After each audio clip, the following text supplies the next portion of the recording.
Bonjour les génies d'amour, est-ce que vous m'entendez bien? Oh, je suis tellement contente de vous retrouver aujourd'hui. Oui, on va parler d'un sujet très, très, très, très intéressant. Je vous vois. Bonjour Émilie, bonjour Christine, bonjour Nathalie, bonjour Béatrice, bonjour Ginette. Wow! Les génies apparaissent, apparaissent, apparaissent. Oh! Bon, bon, bon. Aujourd'hui, on va parler d'un sujet extraordinaire, la dépendance. Imaginez la dépendance. Mon Dieu, j'ai soif. J'ai soif. Oh, la dépendance. La dépendance. Coucou, Chris d'amour. Coucou. Bonjour, les petits cœurs, les génies d'amour. La dépendance. D'abord, on va commencer par le commencement. À quoi sommes-nous dépendants?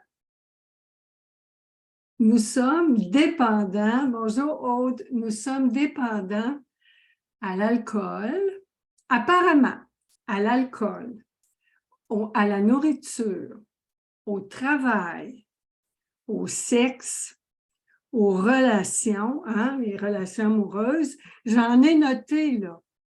On est dépendant au contrôle, hein? On est dépendant au travail, on est dépendant aux achats, tout ce qui rime avec hic, hein? Alcoolique, shopaholique, workaholic. C'est on va associer ça à la dépendance parce que la dépendance, souvent, ça veut dire obsession, ça veut dire addiction, ça veut dire compulsion, ça veut dire répétition. On en veut encore et encore et encore. On en arrive à un point, hein, dans la dépendance aux substances extérieures, on en arrive à un point où est-ce qu'on atteint des extrêmes. Hein? On boit trop, on travaille trop, on fume trop, on se drogue trop. Ça vous parle? Ça vous parle? Toutes ces substances-là, hein, ces choses-là extérieures, ces compulsions, ces obsessions, qu'est-ce que ça vient? Qu'est-ce que ça vient combler? Bonjour, Manon d'amour. Qu'est-ce que ça vient combler? Pourquoi on fait ça? Pourquoi c'est si important? Qu'est-ce qu'on cherche? Qu'est-ce qu'on veut? On veut, on veut engourdir quoi? On veut fuir quoi? On veut avaler quoi? On avale quoi? On a soif, on a faim, c'est quoi? C'est quoi? C'est quoi? Avez-vous des idées? Qu'est-ce qu'on veut faire? Qu'est-ce qu'on veut engourdir?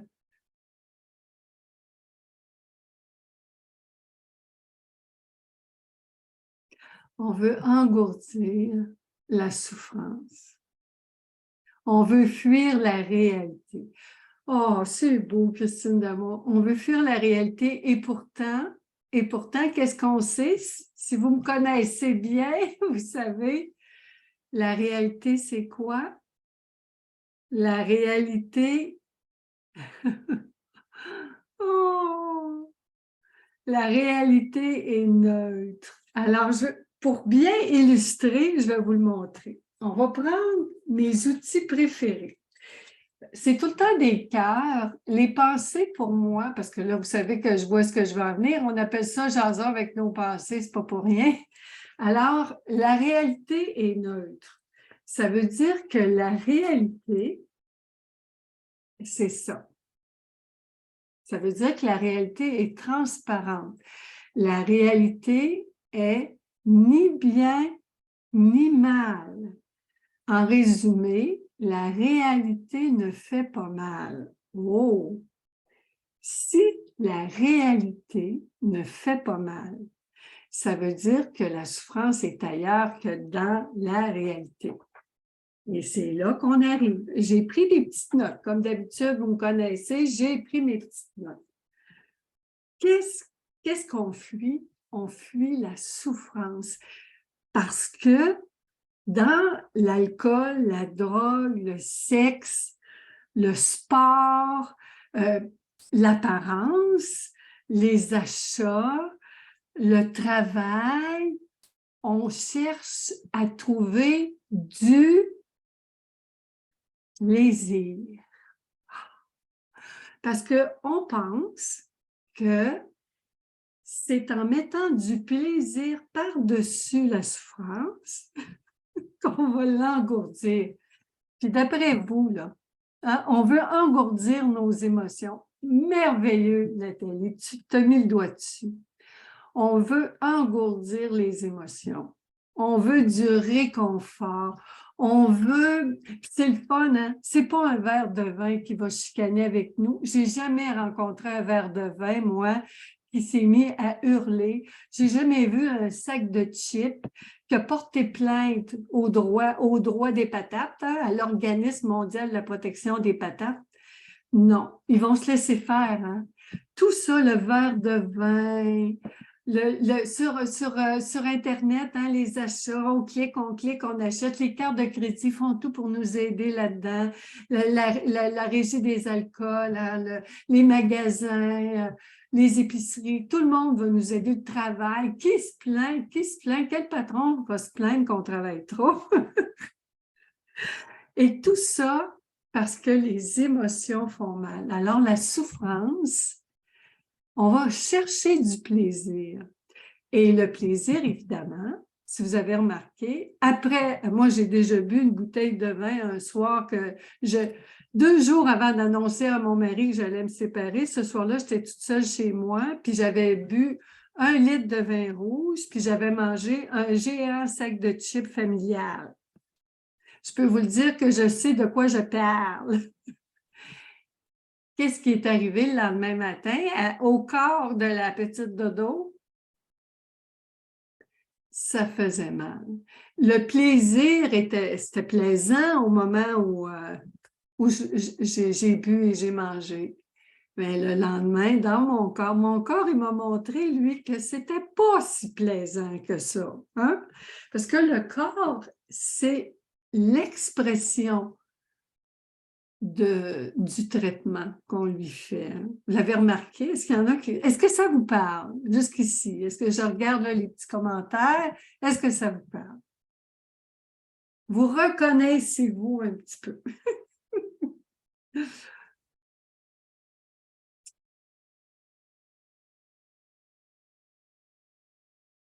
Je vois rien, j'espère que vous êtes là. Oui?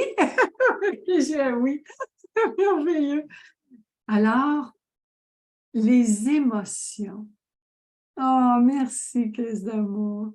Ça veut dire que c'est les émotions qu'on veut engourdir. Ce serait quoi les 2 grosses émotions qui font le plus mal? Qui font le plus mal? Ce qui fait mal, les émotions dans le corps, ça va être la colère ou la peine. Hein? On va vouloir engourdir la colère et la peine dans notre corps.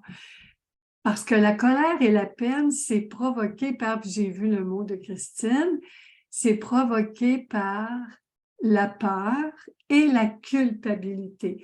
Les 2 pensées qui causent notre souffrance, les 2 principales sont la peur et la culpabilité.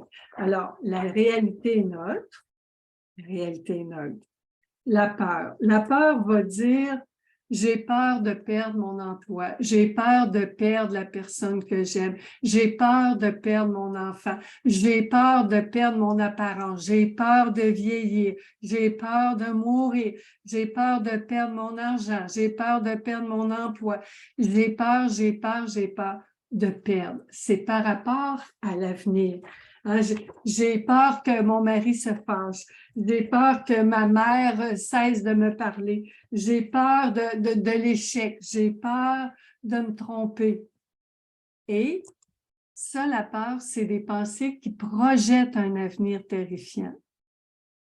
La culpabilité dit « J'aurais pas dû dire ça à mon mari. J'aurais pas dû traiter ma mère comme ça. J'aurais pas dû parler comme ça à mon enfant. J'aurais pas dû crier à mon patron. J'aurais pas dû faire cet accident. J'aurais pas dû boire la bouteille de vin. J'aurais pas dû manger 2 sacs de chips, du chocolat. Je devrais perdre du poids. J'aurais pas dû m'empiffrer toute ma vie. Hein? Vous me voyez venir, la tristesse, c'est ça. Quand on croit des pensées de peur et de culpabilité, on se sent triste ou en colère et ou les deux. C'est les deux. Dans le fond, la colère se manifeste par des crises. Je compare ça, les émotions de la peine et la colère, à un orage. La colère, c'est le tonnerre, c'est les éclairs. Ça gronde fort, c'est épeurant. Ça peut détruire, hein, ça met le feu. Puis la peine, c'est passif. La colère, c'est actif, expressif.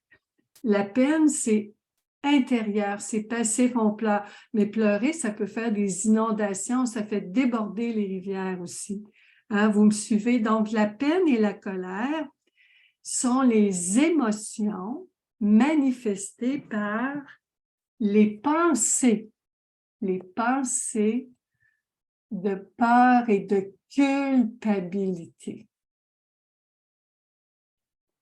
Les pensées de peur et de culpabilité vont nous pousser à avoir des comportements extrêmes. Puis ces comportements-là, il y a vraiment une loi universelle, là, puis Émilie, tu vas l'aimer, dans mon livre, Le Manuel du Maître, j'en parle. Il y a une loi universelle, hein, c'est l'attraction-répulsion. On est attiré par ce qui nous fait du bien, puis on repousse ou fuit ce qu'on considère qui nous fait du mal. Donc, c'est tout le temps attraction, répulsion, bien, mal. On court après ce qu'on pense qui va nous faire du bien, puis on fuit ce qu'on pense qui va nous faire du mal. Mais comme j'ai dit, c'est toujours une pensée. Attraction, répulsion. Je l'ai écrit aussi, exaltation, dépression. Et là, je vais prendre un exemple. Bonjour, Micheline Marot! Je vais prendre un exemple. Un exemple pour vous montrer que c'est pas mieux que vous, là. Hein? S'il y en a qui pensent que moi, j'ai tout compris, puis que moi, je n'ai plus d'expérience, oubliez ça, c'est pas vrai, là. J'en vis à tous les jours. Moi aussi, à chaque jour, je suis visitée par des pensées. Je vais parler d'un exemple où je sais c'est quoi d'être drogué. Bonjour, Julie Damour. Je sais c'est quoi la drogue d'exaltation, dépression, d'aimer quelqu'un. C'est pas de l'amour, là. On va appeler ça de l'amour, mais c'est pas de l'amour. C'est de l'exaltation, dépression. C'est de la drogue. Moi, j'ai été en amour avec un homme il y a plusieurs années. Cet homme-là, ça a été bref, ça a duré 9 mois, une chance. Je pense que je n'aurais pas pu vivre l'expérience plus longtemps que ça. Ça a été très intense. Est-ce que vous avez déjà vécu des relations amoureuses? Savez-vous de quoi je veux parler? Parce que la dépendance, c'est aussi ça, hein? Les relations amoureuses. Est-ce qu'il y en a qui se reconnaissent là-dedans? Là? Oui, oh. Je vois des petits cœurs, les petits cœurs. Oui, ouais. J'ai été en amour avec un homme. En fait, je suis tombée amoureux. C'est une amie qui m'en avait parlé. Puis moi, je l'ai aimé avant de le rencontrer. Puis là, je suis tombée en amour avec lui la première fois qu'on s'est rencontrés. Et ce qui s'est passé, mais à l'époque, je n'étais pas consciente, là. C'était en 2005. Ouais, c'est loin, là. C'est loin, loin. C'était... je venais de sortir mon premier livre, Tout est possible, là. En 2005, j'ai rencontré cet homme-là qui était 10 ans plus jeune que moi. Hein? Fait que là, moi j'avais 51, il y en avait 41. Je me disais, waouh, ça se peut pas. Et ça se peut pas qu'un homme 10 ans plus jeune que moi soit en amour avec moi. J'étais tellement hypnotisée, j'étais tellement envoûtée, parce que c'est vraiment le mot, envoûtée, par le fait que quelqu'un soit attiré par moi, une vieille de 51 ans. En 2005, en 52, ouais, c'est parce qu'en 2005, si je fais les calculs, j'ai eu 52 ans un petit peu plus tard, moi, on s'était connus à 51 ans. Là, j'ai toujours une pensée, moi, qui, tu sais, la pensée qui veut que je sois exacte dans mes faits, là. Et cet homme-là, lui m'avait dit tout de suite au départ, moi, j'aimerais ça avoir une relation avec toi, mais moi, je ne suis pas en amour avec toi. On va se fréquenter, ça va être le fun, ça va être pour le plaisir, mais je ne suis pas en amour. Puis moi, dans ma petite tête, la pensée a dit, qu'est-ce qu'elle disait, la petite pensée?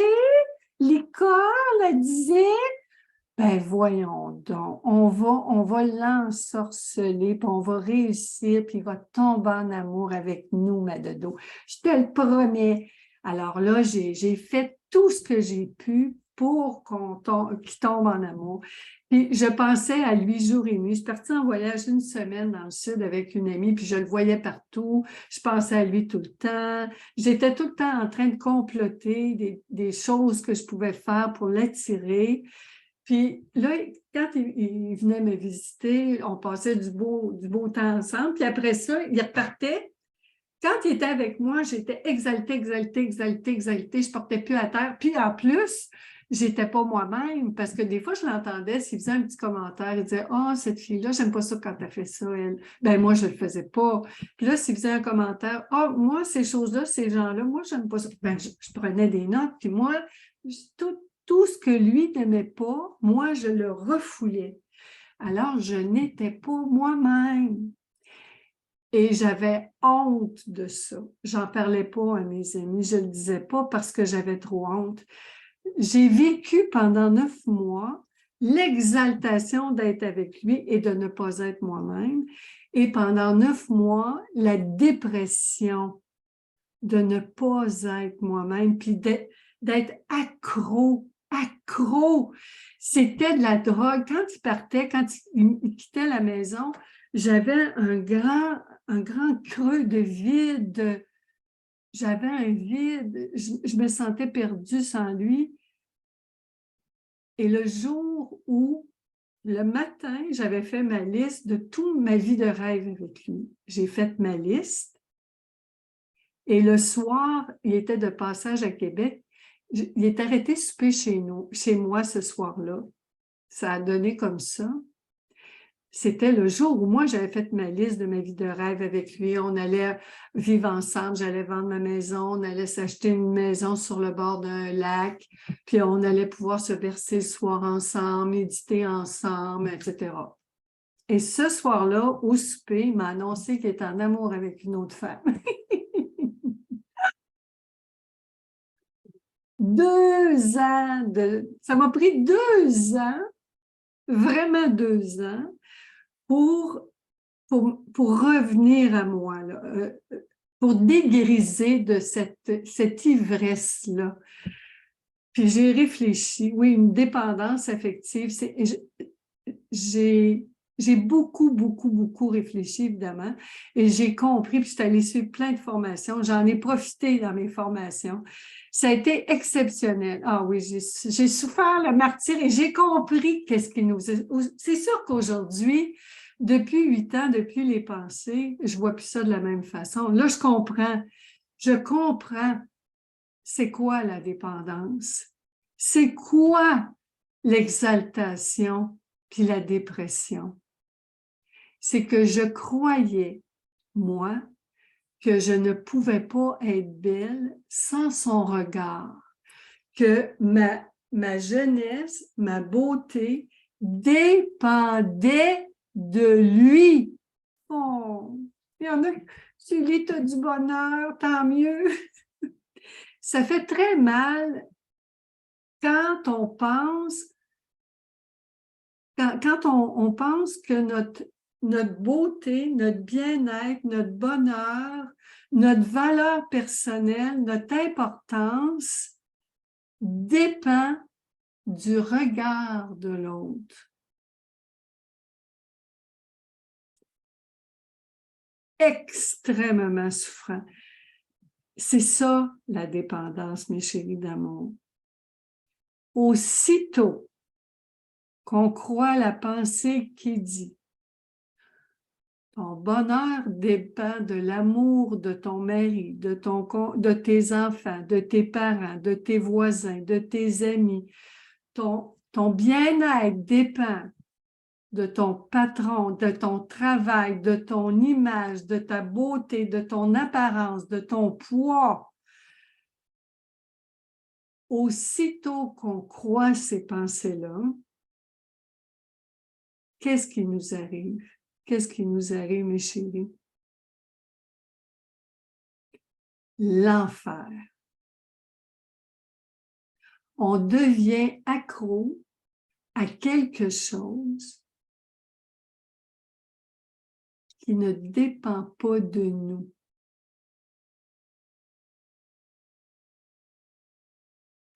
Tout s'écroule, on pleure, c'est ça. On pleure, on boit. On va boire parce que le vide, on croyait qu'il y avait un vide en nous. La pensée qui dit il y a un vide, hein, la petite pensée dit t'es rien, t'es vide, personne t'aime, tu vaux rien, t'es pas importante, t'es pas important, t'as pas de valeur. Comme j'ai entendu il y a pas longtemps, t'es de la merde, personne t'aime. La vie ne vaut pas la peine d'être vécue, ni la joie. La vie est dure, les gens sont méchants, ça sert à rien. Le monde s'en va à sa perte. On dort plus, on perd le sommeil, puis pour dormir, on veut fuir, on veut plus entendre ça. Alors, on prend des médicaments, on prend des somnifères, on veut disparaître. Je comprends, je comprends. C'est tellement souffrant. C'est la dépression. La dépression vient avec l'exaltation. Ça vient ensemble. Ça vient ensemble. Hein? On l'a vu, là, les petites pensées sont tout le temps ensemble. Hein? L'exaltation. Oh mon Dieu, t'as enfin trouvé la personne qui va t'aimer toute ta vie. La dépression, oh non, il ne sera pas capable, il ne t'aimera pas, c'est pas vrai, ça se peut pas. C'est tout le temps les deux. Le voyez-vous? Voyez-vous les deux? Les deux, ça en prend deux. La pensée positive, la pensée négative. Ça prend les deux. C'est sûr, quand on est en dépression, on entend juste la pensée négative, la pensée stressante, la pensée blessante. Quand on est dans l'exaltation, hein, quand on rit, quand on l'entend plus, ben là, tout le monde est beau. Hein, quand on a un petit verre, 2, 3, ou qu'on vient de s'acheter le dernier talon haut à la mode, tout va bien. Mais c'est pas long, ça dure pas. Ça dure pas. Pourquoi? Pourquoi, mes chéris d'amour? Ça dure pas, pourquoi? Je sais pas si vous êtes au courant. Là, le nez me pique un petit peu, c'est sûr. Ça me démange. Ça me démange de vous le dire.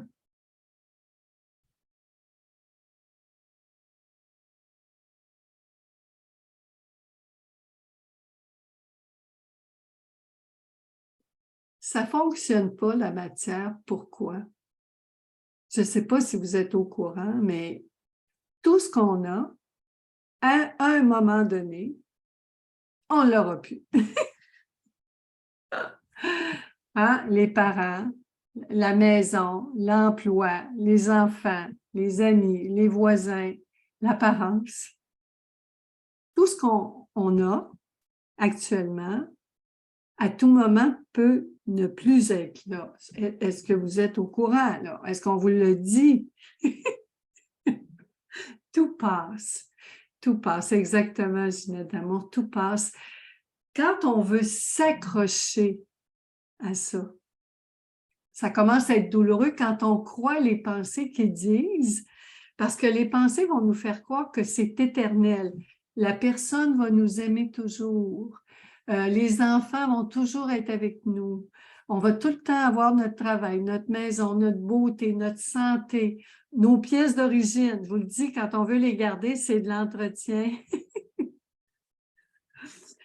C'est l'impermanence. Je ne sais pas si on vous le dit. Moi, aujourd'hui, je vous le dis, mes chéris d'amour. Tout ce qu'on a, on a juste à vivre une panne d'électricité. C'est pas long, hein? Pas d'électricité. Avez-vous une idée de tout ce qu'on n'a pas quand on n'a pas d'électricité? Puis on tient tout ça pour acquis. On le tient pour acquis. Puis c'est correct, là. C'est correct. C'est simplement d'être conscient. Parce qu'aujourd'hui, là, je vous ai décrit le portrait, le topo. Est-ce que ça va, là, jusqu'ici? Vous voyez l'image, là? Vous avez une belle vue d'ensemble. Je vais juste vérifier, hein? Je vais vérifier. Alors, j'ai bien parlé des formes, les formes que peuvent prendre la dépendance. Puis, qu'est-ce qu'on fait? La souffrance vient d'où? C'est que on va chercher le plaisir pour engourdir la douleur. On a un vide, on veut combler le vide. Ce vide-là, c'est quoi? D'où ça vient, ce vide-là? Ça fait mal. Le vide, la peur de perdre, c'est un vide, ça. Un vide potentiel, la peur de perdre. Puis nos réactions, on vit des émotions. Les émotions, c'est des pensées. Les émotions et les pensées, c'est la même chose, la même affaire. La peur de perdre, la culpabilité, les regrets, la honte, toutes ces pensées-là qui nous font mal, c'est très souffrant. On est dépendant. Alors, on est dépendant de quoi dans la réalité. Là, on a parlé des dépendances apparentes, puis on voit que ça ne fonctionne pas, hein, parce que c'est impermanent. C'est vrai, Béatrice, tu trouves que j'explique bien? Tant mieux. Oh! Oui, alors c'est les pensées. Tout ça, ça vient des pensées. La peur, c'est une pensée. La culpabilité, c'est une pensée. Je vous ai donné l'exemple de mon amoureux. Ça m'a pris 2 ans à m'en remettre. Puis je suis tellement heureuse d'avoir vécu cette expérience-là parce que pour moi, j'ai vraiment compris c'est quoi la drogue. C'est vraiment pas quelque chose qu'on avale, là. C'est vraiment une pensée qu'on croit. C'est vraiment fort. Parce qu'aussitôt qu'on croit une pensée, on lui prête vie. La pensée devient réelle. La pensée est vivante. La pensée existe, là. Je vais revenir parce que ma sonnette, quelqu'un apporte, puis la sonnette n'arrête pas. Je suis de retour!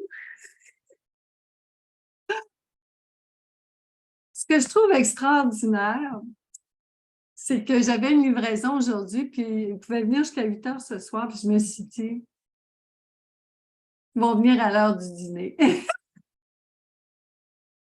Et en appuyant sur la sonnette est restée prise. J'avais besoin d'une signature. Oh, la vie est tellement extraordinaire. Comment vous trouvez ça? Comment vous trouvez ça? Pour que ça se fasse exactement maintenant. C'est extraordinaire. Oui, je me suis occupée de la petite sonnette. Vous avez eu, pardon, une petite minute de réflexion. Excusez, je suis tellement excitée. Ça s'appelle la réalité. Ça s'appelle la réalité. C'est assez extraordinaire. Est-ce que là, on arrive au point. Là ça fait 30 minutes. Là. On arrive justement au bon moment. Là, on a vu le quoi. On a vu le quoi, puis les effets, hein, ces effets-là. Maintenant, on va voir comment on s'occupe de ça, le comment. Hein? Dans mon livre, là, Comment vous libérer des pensées d'abandon et de rejet, il y a deux parties. Le quoi, puis ensuite le comment. Là, on a parlé du quoi. En fait, le quoi visible, les apparences. On a vu de quoi ça a l'air, puis vous le savez, là. Oh! Alors, là, on va voir le comment. Puis avant de passer au comment, ben là, je vais me faire un petit cadeau. Je vais vous faire la lecture du manuel du génie. Le manuel du génie, je l'ai écrit de 2015 à 2017. C'est après avoir vu la pensée sur la plage. J'ai capoté, moi. J'ai capoté. Et puis ça a été, j'étais vraiment dans l'excitation extrême, la joie, là, puis je l'ai écrit, puis après ça, c'est sûr en 2022, là, j'ai eu l'autre livre, je me suis calmée, puis j'ai expliqué ma méthode. Mais je vais vous faire la lecture. Oui, Émilie, là, c'est moi qui lis. Alors, je vais vous lire l'extrait, puis on va développer. Ainsi, en apprenant à entendre et à comprendre tes pensées, tu reconnais ton génie et tu accomplis ta magie. Ton bien-être dépend de toi. Il ne dépend pas de qui tu es, ni de ce que tu as fait. Il ne dépend pas non plus des personnes, des situations et des choses qui t'entourent. Il dépend uniquement de ce que tu crois à propos de tout cela. N'est-ce pas génial? N'est-ce pas relaxant de savoir que tout se passe en dedans? N'est-ce pas apaisant de comprendre que tu n'as personne à être, rien à faire, nulle part où aller pour connaître la sérénité tant recherchée? Elle est en toi, ici, maintenant, en ce moment. Elle ne se trouve pas dans hier ni demain, ni dans 1000 $ de plus, ni dans 10 kilos de moins. Tu peux relaxer dès à présent.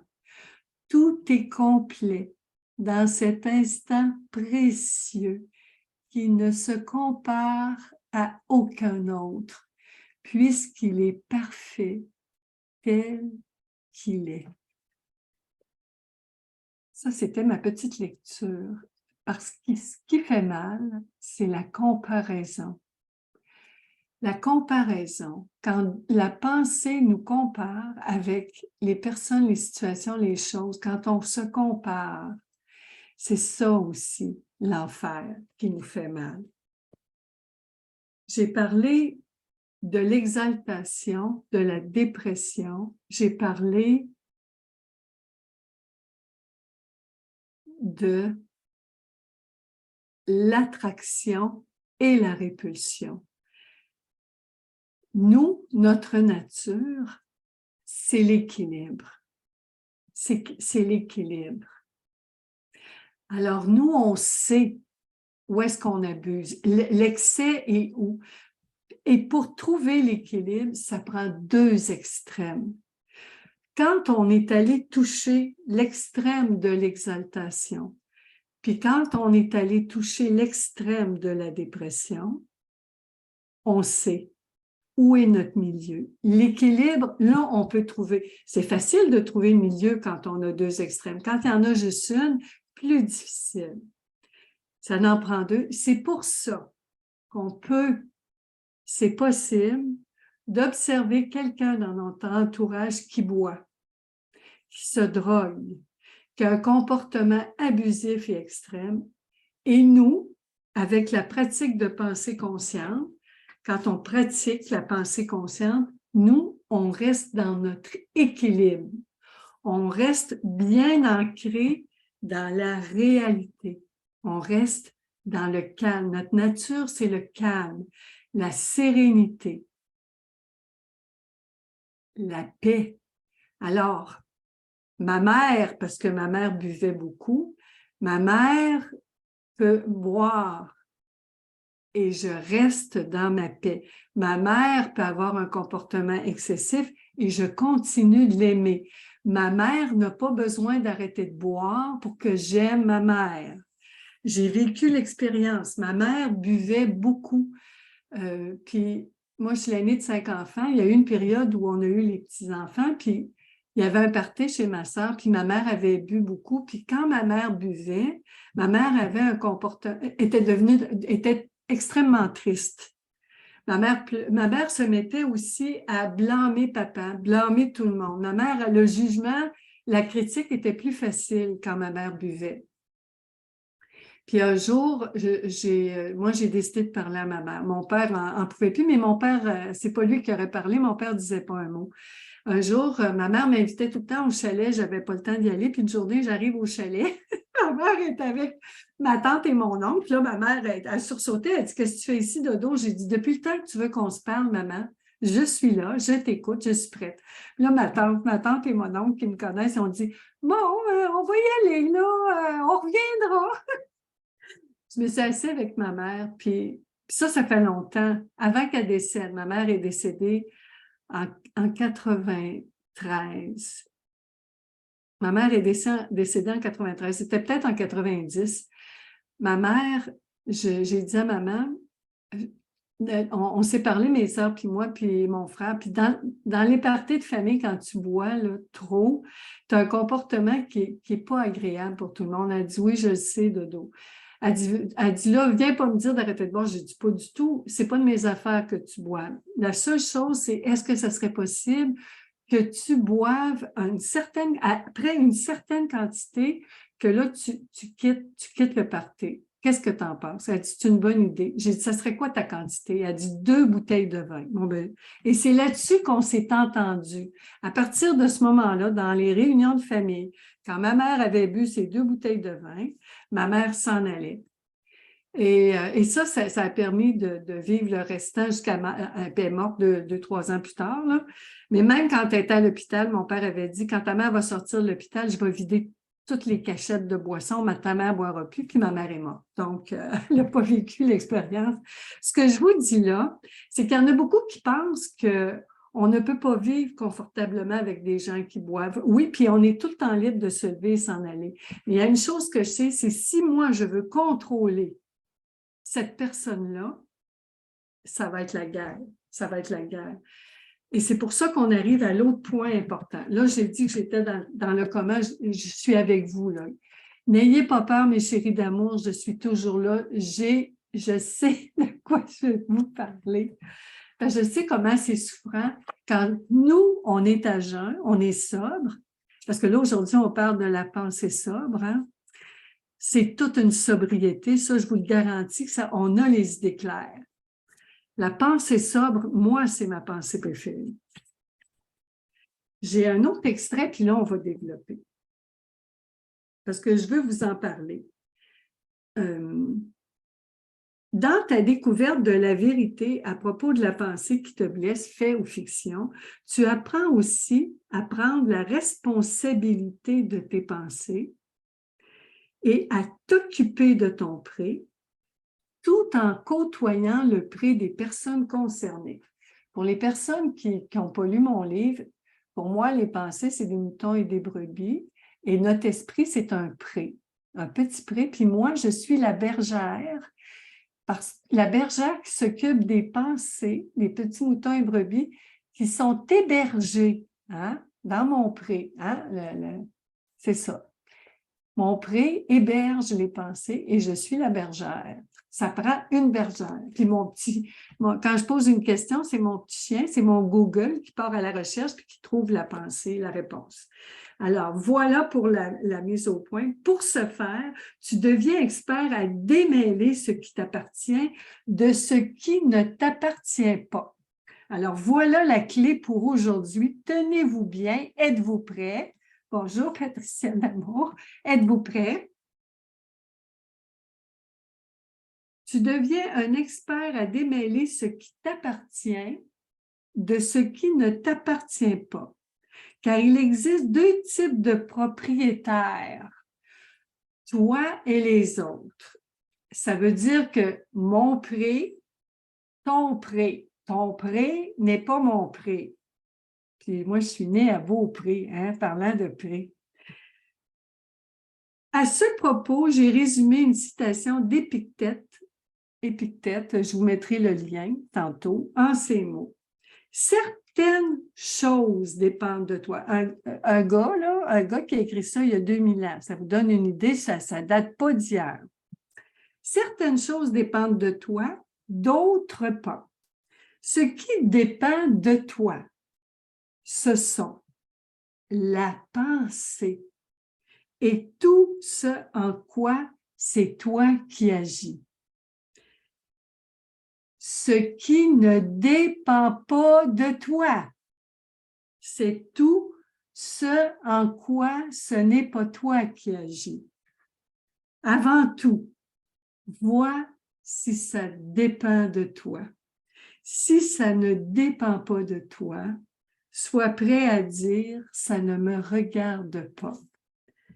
De mon côté, ma relation avec ma fille s'est radicalement transformée parce que il y a 8 ans, moi, avec les pensées, mes chéris d'amour, j'ai vraiment fait un examen de conscience, la pensée consciente, c'est pas pour rien que je l'appelle comme ça. J'ai vu à quel point toute ma vie, je m'étais mêlée des affaires de ma fille, à quel point j'avais tripoté son pré, hein, ses petits moutons, ses petites brebis. « Oh, ben là, ces petites brebis-là, ça fait ça, tu devrais faire... » Et j'allais jouer dans son pré. Je ne me mêlais pas de mes affaires en bon québécois. Je me mêlais de ses affaires. Savez-vous comment on sait qu'on se mêle des affaires de quelqu'un d'autre? Savez-vous comment on le sait? La personne pogne les nerfs. En bon québécois, pour mes amis en France, en Suisse, en Belgique, que je salue, en bon québécois, chez nous, on dit qu'on ne se mêle pas de nos affaires. Alors, aujourd'hui, il va y avoir 2 outils importants. Sortez vos papiers, vos crayons, couchez ça sur le papier. Je fais un petit clin d'œil à mon amie Milly qui adore l'expression. Couchez ça sur le papier, mes chéris d'amour. 1. À quoi sert la souffrance? Quand on souffre, le stress, la blessure, le stress, là, quand on le sent, là, c'est ding, ding, ding, comme la sonnette pognée, là, ma sonnette dans la porte tantôt, la sonnette qui était collée, là. Ding, ding, ding, ding, ding, ding. Le stress, la souffrance, c'est pas pour rien, c'est notre ami. Ça fait mal, hein, le petit mouton, hein, il fait mal, hein, ça mord, ça pince pour qu'on se réveille. You-ou. Ça, c'est la première chose. Alors, outil numéro 1, être conscient quand on a mal. S'arrêter, là. La souffrance, c'est un stop, hein? Notre ami Manon, là, le stop. La souffrance, c'est le stop. Attends une minute, là. Et le deuxième outil qui a changé ma vie, est-ce que ça dépend de moi? Ce que je m'apprête à faire ou ce que je viens de faire, est-ce que ça dépend de moi? Ou ça ne dépend pas de moi? Et on a vu, Épictète le dit, qu'est-ce qui dépend de moi? Les pensées que je crois. Alors, quand j'ai mal, je ne réagis pas à la personne qui boit, qui se drogue, qui dépense trop d'argent, qui travaille trop, qui a trop de relations amoureuses. L'adducteur, c'est un bon sujet, on en parlera à un moment donné. L'adulte erre quand il croit que c'est la faute du comportement. Ce n'est pas le comportement, c'est la pensée que je crois. Quand je suis fâchée parce que quelqu'un boit dans mon entourage, je ne suis pas fâchée parce que la personne boit. Je suis fâchée parce que je crois la pensée, elle ne devrait pas boire. C'est pas correct de boire. Je peux pas croire qu'elle n'est pas consciente des dommages. C'est tout ça. C'est tout ça. On réagit à ça, je vous le dis. Je vous le dis, pourquoi c'est si important?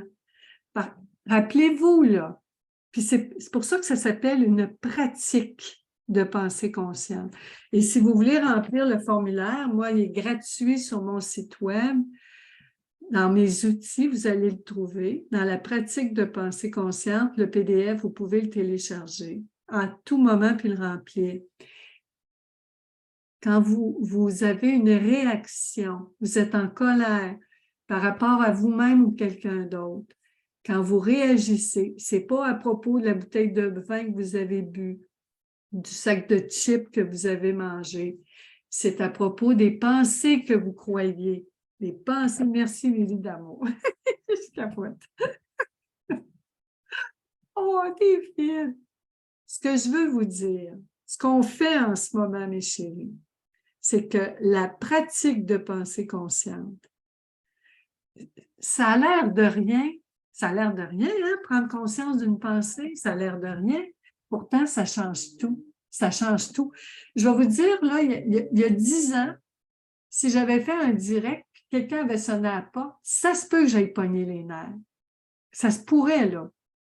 Puis que là, j'aurais eu les pensées, oh mon Dieu, qu'est-ce qu'ils vont penser? Oh, c'est terrible, oh, c'est affreux, oh mais là, je ne suis pas professionnelle, puis oh, ça vous parle, ça vous parle. C'est assez merveilleux. Je le sais que ce qui fait mal, c'est d'être accro à ça. Notre bonheur ne dépend pas d'une bouteille de vin, d'une paire de talons hauts, de 2 milliards de j'aime sur mon mur Facebook. Mon bonheur ne dépend pas de ça. Parce que j'ai aucun contrôle là-dessus. Je n'ai pas le contrôle. Même quand je pense que j'ai le contrôle sur ma consommation d'alcool, c'est pas vrai. Je ne peux pas avoir le contrôle tant que je n'ai pas compris qu'est-ce que je veux saouler. C'est quelle pensée que je veux saouler, engourdir. On va à la source. On va à la source parce qu'il n'y a rien de plus intoxiquant qu'une pensée toxique. Les gens ne sont pas toxiques. Les gens croient des pensées toxiques. Moi, là, j'étais intoxiquée à mon amoureux. J'ai été intoxiquée à tellement de choses dans ma vie. Posez-vous la question, à quelle pensée je suis intoxiquée? C'est là-dessus qu'on peut faire quelque chose. Votre bonheur en dépend. C'est là que vous pouvez, et ça fait toute la différence. Vous commencez d'abord à démêler ce qui dépend de vous et pas de vous. Est-ce que ça dépend de vous quand votre mère prend une bouteille de vin? Oui ou non? Ce qui dépend de vous, c'est ce que vous allez faire. Vous pouvez vous lever, vous pouvez vous en aller, vous pouvez lui demander de ne pas boire, vous pouvez le faire. Et ça va être la façon. Si vous croyez que cette personne-là n'est pas correcte, ça va déteindre dans votre comportement. Vous allez vous comporter, moi je le sais, parce que j'avais une police, j'avais la pensée police. Je ne sais pas, ben, c'était sûrement elle, là, bien en noir, il manque juste son petit chapeau. J'avais une pensée police, ça se fait pas, elle devrait pas dire ça, elle devrait pas faire ça. J'ai été beaucoup la police dans ma vie, moi. Je sais pas si ça vous parle. J'étais intoxiquée au contrôle. Je voulais contrôler les gens, contrôler le gouvernement, contrôler les voitures sur la route, contrôler. Au lieu de, là, à un moment donné, quand j'ai eu la pensée consciente, j'ai arrêté de vouloir contrôler tout le monde, puis j'ai commencé d'abord à vérifier c'est quoi cette pensée-là qui veut tout contrôler? Qu'est-ce qu'elle dit? D'où vient le contrôle? Et j'ai réalisé, après avoir réfléchi beaucoup, puis je continue chaque jour, Dieu merci, la vie m'envoie plein de défis à chaque jour de plein de choses que je ne peux pas contrôler. J'ai réalisé que je ne contrôle rien. Qu'est-ce qui est le plus stressant? Penser que je contrôle quelque chose ou réaliser que je ne contrôle rien? D'après vous, qu'est-ce qui est le plus relaxant ou stressant? Peut-être que là, je m'égare un petit peu. Est-ce que ça va? Là, j'ai l'impression, peut-être, est-ce que je vous ai perdu? Les petites brebis sont-elles égarées?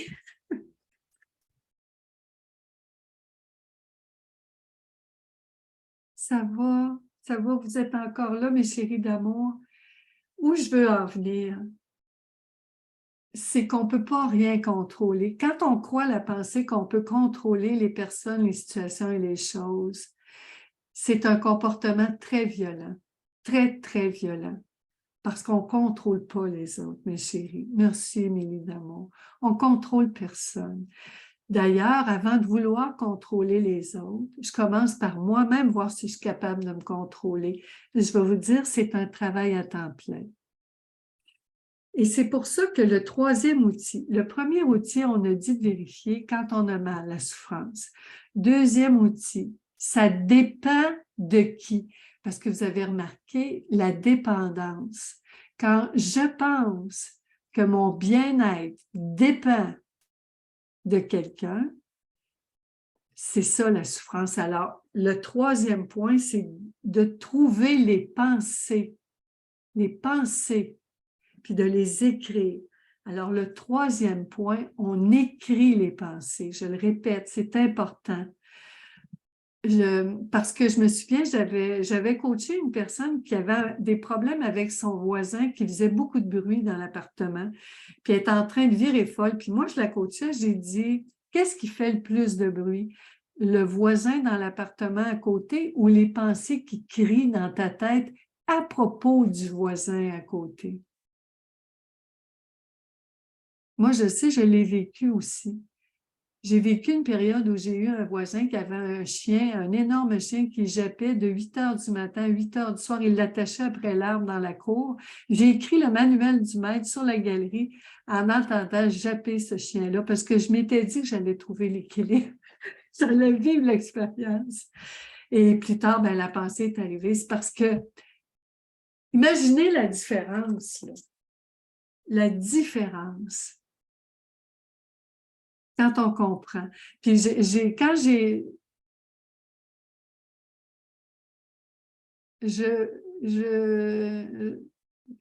c'est quoi le commentaire que tu as fait? J'espère que ces explications qui s'en viennent. Ah, quel bon détour. Le détour sur le contrôle, je reviens, c'est parce que souvent, on va boire ou on va manger. Merci, Émilie. On va boire ou on va manger parce que c'est la chose qui nous donne l'impression d'avoir le contrôle. Hein? Quand on prend une coupe de vin, là, on a l'impression qu'on est en contrôle. Hein? Quand on s'achète un nouveau morceau, quand on mange, parce que c'est toutes des choses qu'on fait, puis on a l'impression qu'on est en contrôle. Ça nous donne l'impression, mais c'est une illusion. Hein? Bouddha dirait, c'est une illusion, ma dodo. On n'est pas en contrôle, c'est passager, c'est temporaire, c'est un petit pansement. Ça ne tient pas la route. C'est pour ça que ça ne dure pas. Puis là, après ça, on va en rajouter parce qu'on va tout le temps chercher les sports extrêmes. Moi, j'ai eu une période où je faisais 500 abdominaux par semaine. J'avais le ventre super plat. Et ça me donnait beaucoup de fierté. Et en même temps, je jugeais toutes les personnes qui avaient une bedaine. Hein. Aujourd'hui, j'ai une bedaine. Je ne fais plus 500 abdominaux par jour. Je ne le fais plus, c'est terminé. J'assume mon petit côté Bouddha, mon petit ventre de Bouddha, je l'assume. Parce que j'ai vu à quel point ça me faisait violence de faire ça. Pour moi, je parle de moi. C'est tout le temps l'équilibre, tout le temps trouver l'équilibre. Et Béatrice dit qu'elle n'y arrive pas. C'est sûr que ça demande de la pratique. Là, c'est comme si je vous décrivais le clavier d'un piano, les notes. Comment on devient un expert, un pianiste? En jouant tous les jours. Aujourd'hui, je vous invite à jouer avec vos pensées. Puis ça commence quelque part. Aujourd'hui, on a choisi le thème de la dépendance. Le jour où j'ai commencé à faire la distinction, je donne souvent l'exemple de ma fille transgenre. C'est parce que c'est vraiment avec elle. la semaine où j'ai vu les pensées, la dernière semaine de mars 2015, puis le 1er avril 2015, ma fille, mon fils unique de 35 ans, 34 ans, m'a annoncé qu'il était une femme transgenre. Alors, pendant 8 ans, j'avais les pensées, puis j'avais la personne que j'aime le plus au monde pour le pratiquer. Puis au début, je disais à ma fille, ben là, excuse-moi, je veux me mêler, tu sais, je veux me mêler de mes affaires, aide-moi, ma chérie. Puis si je ne me mêle pas de mes affaires, tu me le dis. Mais là, je trouve que quand tu as fait ça, je ne suis pas sûre que c'est une bonne idée. Ma fille me disait, Dodo, tu viens de dire que tu veux te mêler de tes affaires. Arrête de le dire, Dodo, fais-le.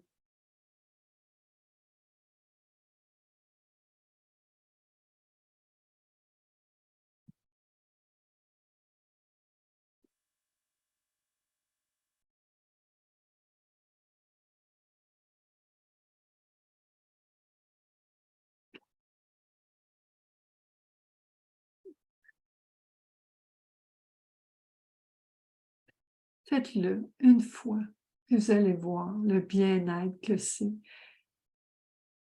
de se mêler de nos affaires. Comment c'est relaxant. Je vais vous le dire, c'est plus relaxant que 2 bouteilles de vin. C'est plus relaxant que 25 joints de potes. C'est plus relaxant.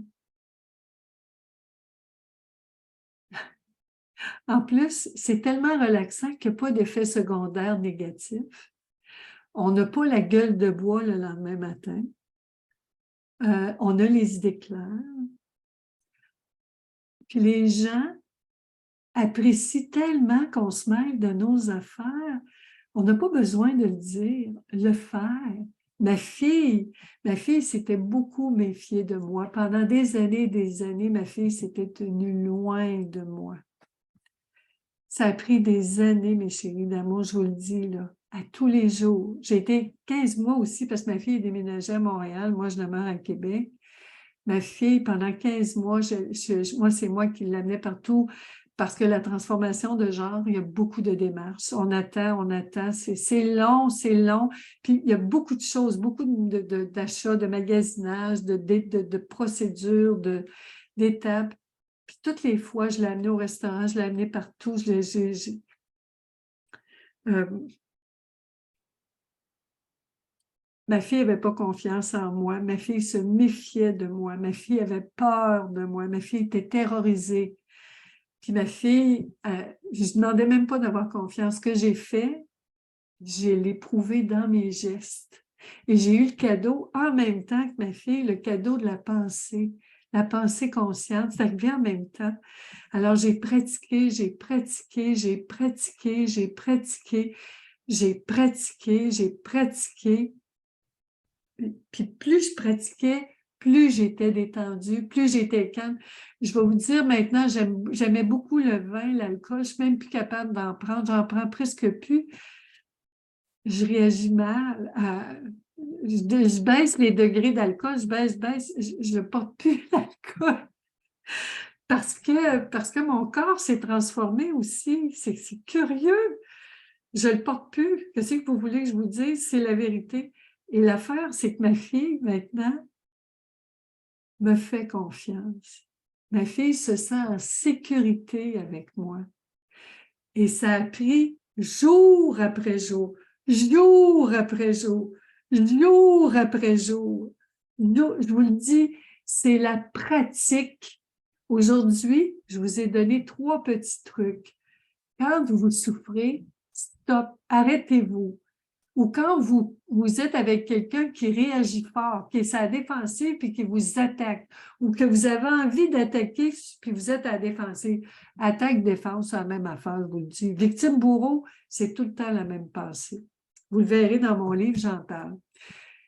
Étape 1. Deuxième étape. Est-ce que je suis en train de me mêler de mes affaires ou des affaires de l'autre? Quand vous vous calmez, là, vous allez entendre la petite pensée. Hein, vous savez, pas la pensée positive, parce elle voit juste la moitié de la réalité. Là, vous avez la pensée équilibrée, le coach, là. Vous savez, celle que j'appelle le coach, elle est entre les deux, elle. On a besoin des deux extrêmes pour que la pensée fasse l'équilibre. La pensée équilibrée. La petite pensée consciente arrive et là, vous allez entendre des choses. Et là, vous écrivez toutes vos pensées qui vous font mal. Puis, toutes les pensées blessantes ou les pensées qu'elle ne devrait pas boire ou c'est pas une bonne personne ou je ne devrais pas boire, je ne suis pas une bonne personne. Puis la petite pensée équilibrée, là, vous écrivez toutes vos pensées. Troisième, vous les couchez sur le papier. D'ailleurs, les coucher sur le papier, ça les détend.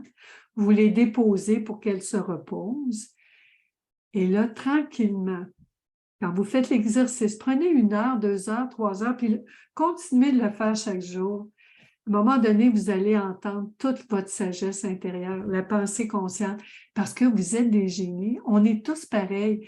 L'illusion des corps séparés, on a l'impression qu'on est séparés. On est un seul esprit, un seul génie. La preuve, c'est que c'est une pensée qui visite 7-8 milliards de cerveaux.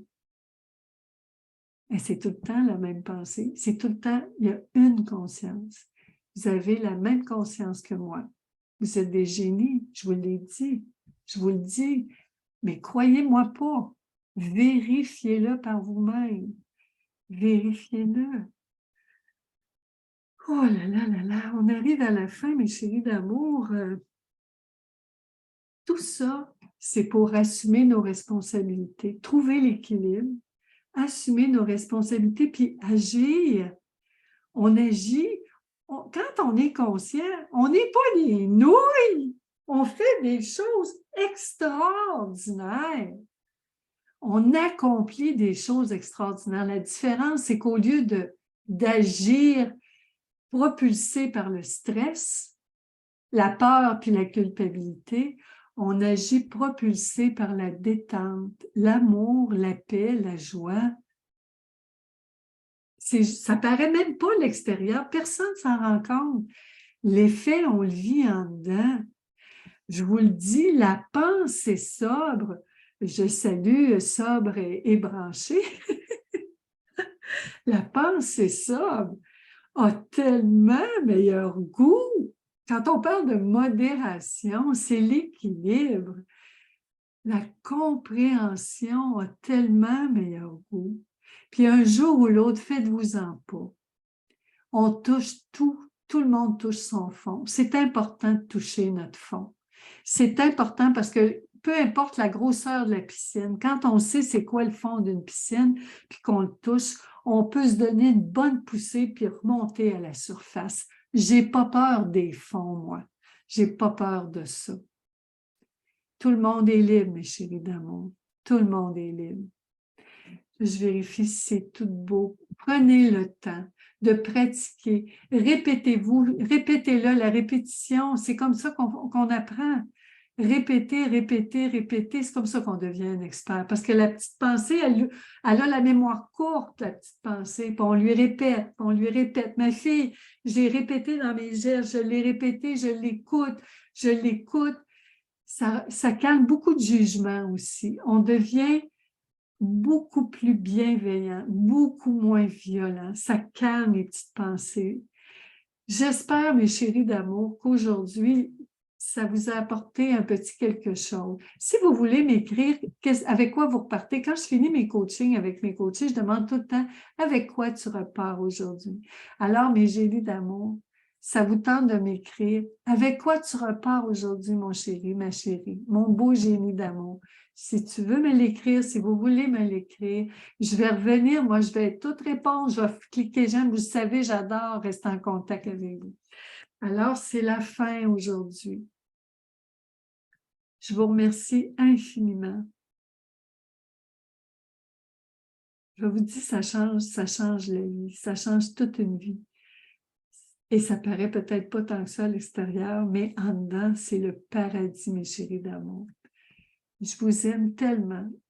Ça demande beaucoup de courage, je vous le dis. C'est fait pour les audacieux, les passionnés, puis les désespérés. Ça, c'est ma clientèle cible. Je vous aime, mes chéris d'amour. À plus tard! Merci!